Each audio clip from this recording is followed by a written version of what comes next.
नमस्कार, आप देख रहे हैं सुनो सरकार, यानी वो शो जहां हम उठाते हैं आपसे जुड़ी समस्याएं, आपकी परेशानियां, और इस शो के जरिए हम मांगते हैं जिम्मेदारों से जवाब ताकि आपको मिल सके आपकी समस्या का समाधान। तो चलिए शुरू करते हैं सुनो सरकार की आज की कड़ी।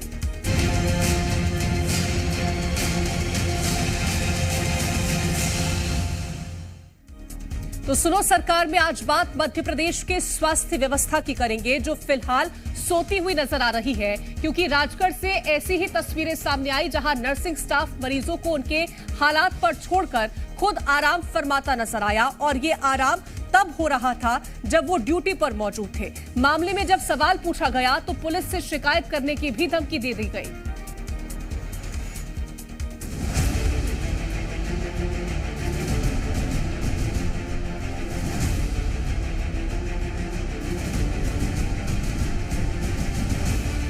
तस्वीरों में दिख रहे ये लोग किसी घर में नहीं बल्कि अस्पताल में हैं, और ये कोई मरीज नहीं बल्कि नर्सिंग स्टाफ है, जिन पर इस अस्पताल में मौजूद मरीजों की जिम्मेदारी है। जिम्मेदारी उन्हें ठीक करने की, जिम्मेदारी उनकी देखभाल करने की। लेकिन फिलहाल तो स्टाफ सब कुछ छोड़कर गहरी नींद में नजर आ रहा, और अगर आपने इन्हें उठाने की जहमत की तो आप पर पुलिस केस भी हो सकता है। और अगर आपको इस बात पर विश्वास नहीं तो जरा ये वीडियो सुनिए। आप मोबाइल हाथ नहीं लगाओगे, मैं बता रहा हूँ आपको, आप गलत काम कर रहे हो। हाँ बस, ये नर्सेस सो रही हैं यहाँ पे, मरीजों की सेवा करना आपका काम है। अरे आप किसी को भी बुलवाओ, आप यहाँ पे सो रही हो और ऊपर में बोल रही हो पुलिस वालों को बुलवा रहे हैं। यहाँ मरीज खड़े हुए हैं, क्या प्रॉब्लम भाई? मध्य प्रदेश में धरती का भगवान सो रहा है, नींद में दखल देंगे तो पुलिस बुला लेंगे। राजगढ़ की नर्सेस का यही कहना है। मरीज के परिजन जब अस्पताल पहुंचे, अपने परिजनों का बोतल बदलवाने की बात कही तो नर्सों ने परिजनों को धमकी दी कि अगर नींद में दखल देंगे तो पुलिस बुला लेंगे। अब जरा ये तस्वीर भी देखिए। इस बूढ़ी महिला का रिश्तेदार अस्पताल में एडमिट है। मरीज को जो दवाई दी जा रही है वो खत्म हो चुकी है, और अब ये दूसरी दवाई के लिए नर्सिंग स्टाफ का गेट खटखटा रहे। लेकिन मजाल है कि वो नींद से जागकर उनकी गुहार सुन ले। ऐसा कोई पहली बार नहीं है। इस अस्पताल में ये तस्वीर अब आम हो चुकी है।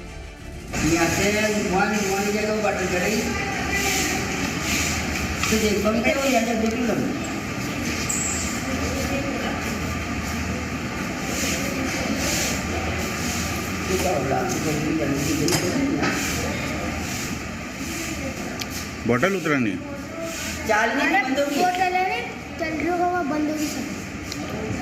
बंद होगी एक बूंद। तो ये क्या कह रहे हैं? नहीं गिरी की चार लियो तो बस जी नहीं चलेगी। हाँ, और अब भाई मैं अपनी थोड़ी देर पहले ही लगाता है।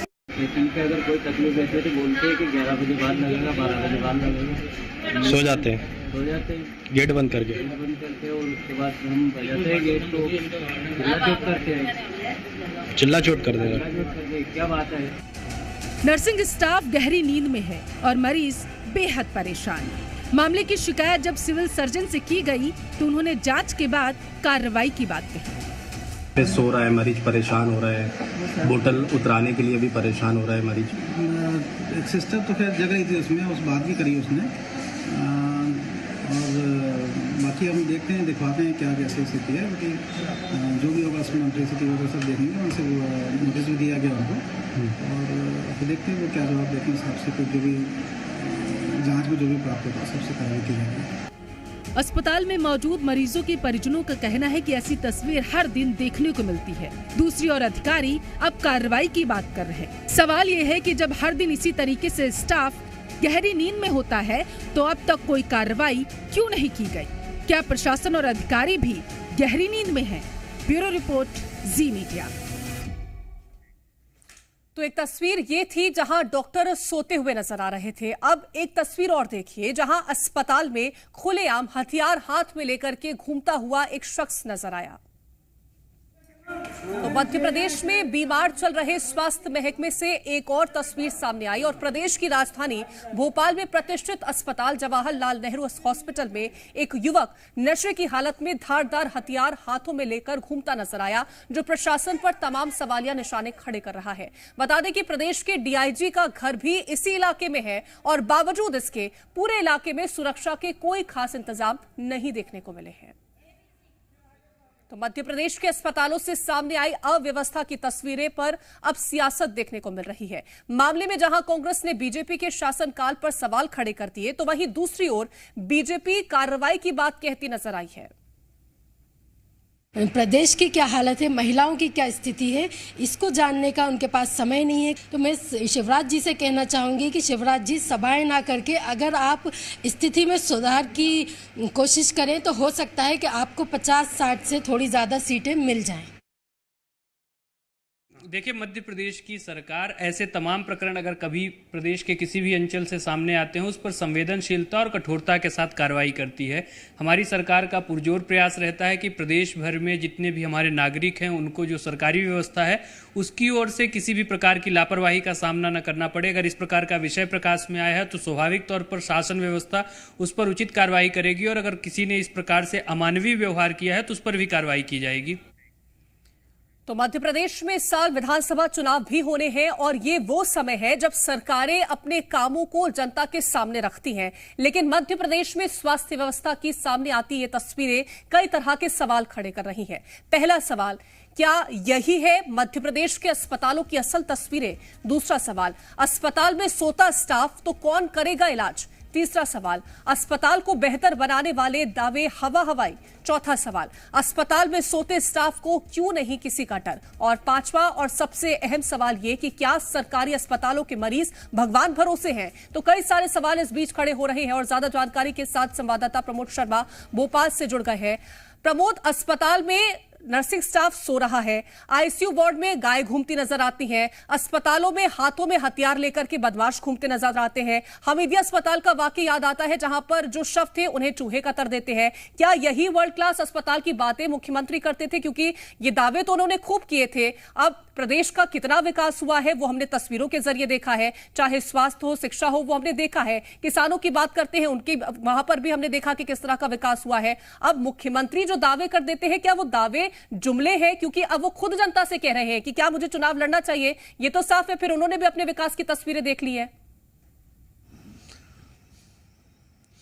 यदि आप कहीं ट्रैवल करते हैं तो लिखा होता है कि अपने सामान की स्वयं रक्षा करें। ऐसे ही मध्य प्रदेश में ये लिख देना चाहिए सरकार को कि अपनी जान की स्वयं रक्षा करें, क्योंकि अस्पताल में यदि आप बीमार हैं और जान सुरक्षित करने के लिए जा रहे हैं तो मत जाइए, क्योंकि वहाँ पर डॉक्टर और नर्सिंग स्टाफ जागे नहीं जगेगा, वो सो गया है, उसे अपनी ड्यूटी से लेना देना नहीं है। मरीज मरता रहे, जान संकट में बनी रहे, वो दर्द से कराहता रहे, लेकिन इनकी नींद आराम से होना चाहिए, क्योंकि इनको जो नींद की हवा देने वाले वो ऊपर में बैठे लोग हैं। देखिए, जनता के टैक्स से पाई से इनकी सरकारी नौकरी चलती है, मोटी रकम इन्हें मिलती है, लेकिन ये अपना संकल्प भूल गए और याद दिलाने वाले चुनाव में मस्त नजर आ रहे हैं। वो अपनी जिम्मेदारी नहीं समझ रहे हैं। अब दूसरी तरफ और चलिए तो यदि डॉक्टर जाग भी रहे हैं तो गुंडे आतंक काट रहे हैं, चाकू लिए अस्पताल में सरकारी में नजर आ रहे हैं। तो कुल मिलाकर यदि आपकी अस्पताल में इलाज नहीं मिल रहा है, जान सुरक्षित है, तो आपको गुंडे मार देंगे। दो तस्वीरें आपको बता रही है मध्य प्रदेश में खिलवाड़ की, इन सब मध्य प्रदेश की जनता की जान के साथ खिलवाड़ की। एक तो ये गुंडे बदमाशों का आतंक नजर आ रहा है राजधानी भोपाल के, जिस अस्पताल में वो बड़ा वीआईपी और बड़ा अस्पताल कहा जाता है, देश भर से लोग वहां इलाज कराने आते हैं कि जान बच जाए। लेकिन डॉक्टर जान बचाएंगे या नहीं बचाएंगे तो गारंटी नहीं है, लेकिन जान ये ऐसे बदमाश जरूर ले लेंगे, ये जरूर, ये तस्वीरें इस बात की गारंटी और बानगी देती नजर आ रही। तो कुल मिलाकर कानून व्यवस्था लचर है, और सरकारी अस्पतालों में जो ढर रहा है, जो देखिए इलाज की मुझे लगता है मरीजों को बाद में, लेकिन पहले इस सरकारी सिस्टम को बहुत ज़्यादा पहले ज़रूरत है। कुछ दिन पहले का मुझे उमा भारती का एक स्टेटमेंट याद आ रहा है, वो कह रही है कि बिल्डिंग बनाने से कुछ नहीं होगा, क्योंकि बिल्डिंग बनाने से ठेकेदारों को फायदा होगा, और इसमें हिस्सेदारी यानी कमीशन खोरी मध्य प्रदेश के नेताओं की है। और क्योंकि जब स्टाफ नहीं होगा, डॉक्टर नहीं होंगे, नर्स नहीं होंगे, इंजेक्शन नहीं होंगे, तो इलाज कैसे होगा? और यहाँ तो सब कुछ है लेकिन इलाज नहीं मिल पा रहा। उन्होंने कहा सरकारी प्रक्रिया बड़ी, जो सिस्टम है बड़ा जटिल है, और ये दुख उमा भारती का सामने आया था। मध्य प्रदेश के सरकारी अस्पतालों की पोल खोल दी थी। चिंता किसी को नहीं है, ना तो मुख्यमंत्री को है और ना ही सरकार में वैसे मिनिस्टर को है, ना हेल्थ मिनिस्टर की, किसी का कुछ अता पता नहीं है। हाँ, अभी नेतागिरी का एक बयान देना हो तो आ जाएगा, क्योंकि चुनाव है। अभी फिलहाल तो कुर्सी का मोह नेताओं को इस कदर सता रहा है कि जनता की याद भी नहीं आ रही है। यहाँ पर जनता के साथ खुला खिलवाड़ बदमाश कर रहे हैं, तो कहीं मरीज बार बार आवाज दे रहे हैं लेकिन कोई सुनने वाला नहीं है, क्योंकि निंद्रासन का जो सिस्टम है वो गांव खेड़े अस्पताल से लेकर भोपाल तक सो गया है। किसी को जनता की चिंता ऐसा लगता है कि नहीं है। बिल्कुल जनता की चिंता नहीं। और जिस तरह से प्रमोद आपने उमा भारती के बयान का जिक्र किया, तो इससे तो साफ तौर पर यह नजर आ रहा है कि पूर्व मुख्यमंत्री को ज्यादा स्थितियों की जानकारी पता है जितनी कि मुख्यमंत्री को खुद पता होनी चाहिए, क्योंकि बीते दिनों में हमने हर तरह की तस्वीरें देखी है। स्वास्थ्य विभाग को लेकर के बात करते हैं, शिक्षा को लेकर के बात करते हैं, किसानों को लेकर के बात करते हैं, हर तरफ विकास की बातें कही जाती हैं, लेकिन स्थितियां क्या है वो मुख्यमंत्री ने खुद देख ली है। और चाहे तभी उनको खुद पर भरोसा नहीं है और तभी वो जनता से पूछ रहे हैं कि क्या मुझे अगली बार सीएम बनना चाहिए कि नहीं बनना चाहिए। कल डिंडौरी में मुख्यमंत्री थे और एक वीडियो में वो कह रहे हैं कि मेरी सरकार कैसी चल रही है, तो जनता कहे वो अपनी जगह ठीक है या क्या कहा वो मैंने ठीक से सुना नहीं है, क्योंकि कुर्सियां मुझे कुछ खास नज़र नहीं आई थी। हाँ, ये वीडियो ज़रूर उनको देख लेना चाहिए। सरकार ऐसी चल रही है, एक तरफ अस्पताल में राजधानी में एक बदमाश चाकू लिए आतंक काट रहा है, लोग कितने डरे सहमे होंगे, क्या स्थिति बन गई होगी वो तो भगवान जाने। और इस मामले में अब तक क्या कार्रवाई हुई है ये भी साफ नहीं हो पाया। दूसरी तरफ राजगढ़ चले जाइए, राजगढ़ में तो जगाए नहीं जग रहे हैं। तो ये दो जिलों की हालत नहीं है, जहां आप जाएंगे वहां आप ऐसे ही हालात पाएंगे। तो कुल मिलाकर देखिए ऐसा लगता है कि जनता भगवान भरोसे है। और हेल्थ एक ऐसा देखिए विभाग होता है जो सीधे जान बचाने का विभाग होता है, लेकिन यहाँ पर जान से खिलवाड़ हो रहा है। क्या क्यों आखिरकार स्टाफ सो गया? किसने उन्हें सोने की परमिशन दे दी? बदमाशों के इतने हौसले बुलंद हैं कि वो अस्पताल में घुस रहे, चाकू लेकर जा रहे हैं। और पुलिस कर क्या रही है? पुलिस सो गई है, डॉक्टर सो गए, तो जनता करे तो करे क्या?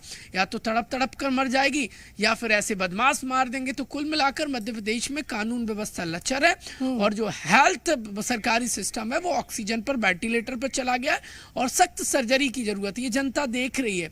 और ये जो अभी देखिए इलेक्शन आने वाले हैं, वो ये तस्वीरें गले की हड्डी बन जाएंगी। बीजेपी इसीलिए जो लोकल चेहरे हैं उनको प्रोजेक्ट नहीं कर रही है। तो चाहे स्वास्थ्य व्यवस्था हो वो लचर नजर आ रही है, सुरक्षा व्यवस्था हो वो लचर नजर आ रही है, बेहतर क्या है उसका कोई जवाब किसी के पास नहीं। फिलहाल तमाम जानकारी पहुंचाने के लिए बहुत शुक्रिया आपका। और बुलेटिन में तमाम बड़ी खबरें हमने आप तक पहुंचाई है। फिलहाल वक्त एक छोटे से ब्रेक का है, ब्रेक के उस पार खबरें लगातार जारी रहेंगी।